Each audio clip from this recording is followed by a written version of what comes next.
Hello ছাত্রছাত্রীরা, আজ আমি তোমাদের সামনে নিয়ে চলে এসেছি মাই স্মার্ট বুক অফ ইংলিশের পেজ নম্বর 37।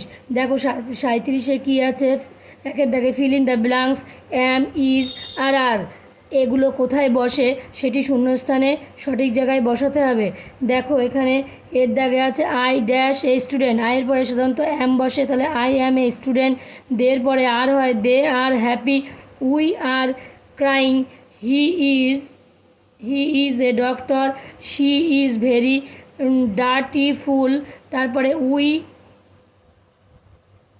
আর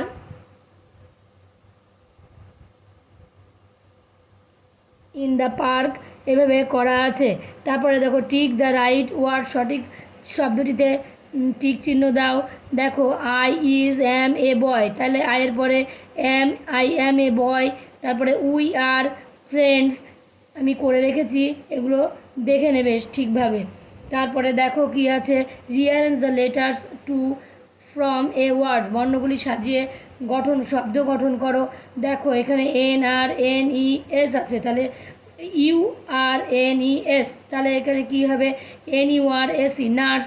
তারপরে এটা হোয়াইট, তারপরে এটা ফ্রেন্ড, এভাবে করে দেওয়া আছে।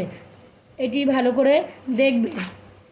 ভিডিওটি যদি ভালো লাগে অবশ্যই একটি সাবস্ক্রাইব ও লাইক করবেন।